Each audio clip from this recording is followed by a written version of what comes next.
everybody. Just kind of wanted to review a couple of things.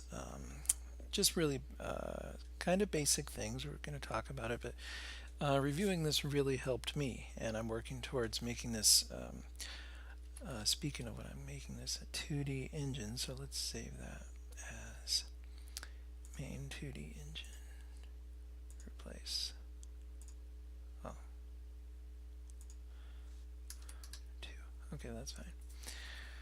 That works. Okay, so the first thing that I wanted to do, this is the very simple example. It's from the Learn OpenGL exercise 2, I believe. Anyways, so here's your, excuse me, the Vertex shader source. Nice.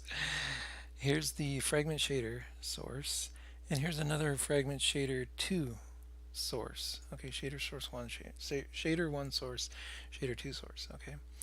And the only difference in the fragment shaders is the color that it sets each one to. This one is what, red and a little bit of green and a little bit. One of them is yellow, the other one's orange. So, anyways, as we work through stuff here, this really helped me to look at this. First of all, it was helpful to think of these things first because you're creating two separate shader programs. And the program contains the different vertex, fragment shader, etc. So each different program, like the orange program has the vertex shader and the fragment shader for orange. Anyway, so then the first thing to do is create the program and then create the shaders that you're going to use. So in this case, it's got the vertex shader created into this variable vertex shader. And then it's got this fragment shader created into this one, the orange, and then another fragment shader created into this one, the yellow. Okay, so we got it. So keeping all that in mind, we go down to here. So then for each shader within each program, keep in mind, the vertex shader source is copied to the vertex shader, and then it's compiled into this vertex shader. Okay. The fragment shader source 1 into the shader orange, fragment shader source 2 into the shader yellow. Okay, so each one is shader sourced and compiled shader shadered. Okay, moving on. Okay, we've done that. So now in order to complete the programs, we attach the shaders to the programs. So you have your vertex shader and your orange fragment shader both attached to the same shader program. Then you link the shader program and you're done. You're ready to use it in your program. We'll get to that in a second. Same thing with the yellow. Okay, so attach the vertex shader, the fragment shader yellow, and then link it, and you're done. You're ready to use in the program. Okay, so what I did was I set up a multi-dimensional array of floats, GL floats. I made one for points, one for lines, one for line strips. We've got triangles, triangle strip, and a triangle fan. It's very exciting.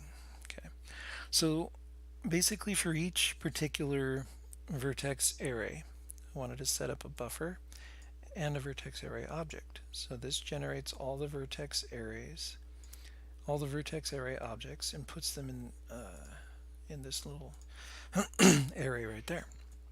And this generates the buffers. Then we go through and we, for each one, and I'm going to create maybe a for loop to do this, or whatever I'm going to do.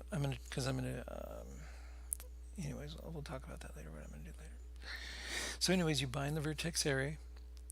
So basically what you're doing is you're putting it on your cutting board. You bind the buffer, so now the buffer is bound to the GL array buffer. Excuse me. Then the buffer data gets copied, because you can't copy it to a place in memory.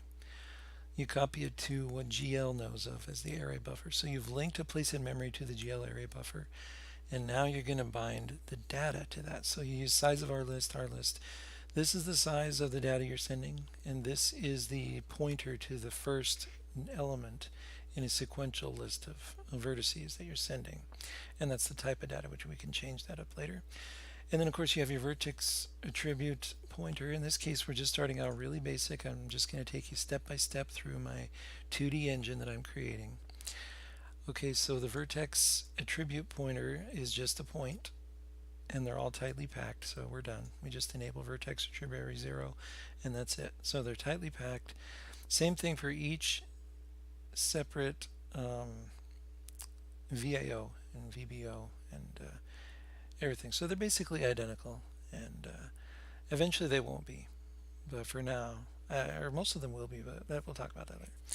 I set everything to polygon mode or wireframe mode, so GL front, back, and GL line.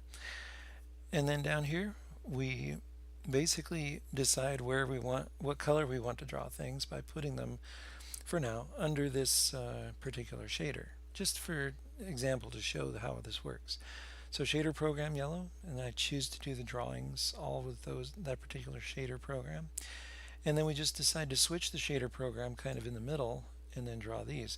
So you got your line strip, you got your GL points, you got your triangle strip, you got your lines, triangles, and then the triangle fan. Okay? So I just wanted to draw all of these on the screen at the same time, and this is the result. So up here you got your points, okay? Then you've got your lines, then your line strip with the same data as the lines, okay? Then you've got triangles with the same data as these two, and then this is the triangle strip, okay, which means that the first three vertices define the first triangle, and then the previous three vertices after you get the next vertex, then the last three define the triangles, so that the second triangle is here with just one more point, and then another point here creates this triangle, and so on and so on. And then finally you have the triangle fan, which I didn't draw one more point and complete it up, but you got the little tempest-like look there. So the first point is here, and then the first loop, well, the loop does all this inside there. So anyways, stay tuned for more with this 3D engine or 2D engine, because what I'm going to do is set up classes of objects, and I'm going to do a point sprite where the points are larger and have textures mapped to them, so we can choose between a colored sprite that's just used for color. We can choose between that and a procedurally changed texture, which some of them are really cool, so we can just do a procedure, or a textured point sprite. Okay, and then the same will probably go with triangles or triangle strips with a texture. So we'll have either the triangles or the textured triangles, or something in between, or filled in, or wireframe, or whatever. So we're going to be able to do a whole bunch of stuff relatively easily from class instantiation and things like that. Stay tuned, and I'm kind of getting really excited for this because this really worked out and it was quite easy. Anyways, thanks for watching. Be sure to like and subscribe, and again, stay tuned for more from this particular series. It's going to grow and grow. So leave comments in the section below the video. That would be great. I would love to hear everybody's comments, questions, or anything else.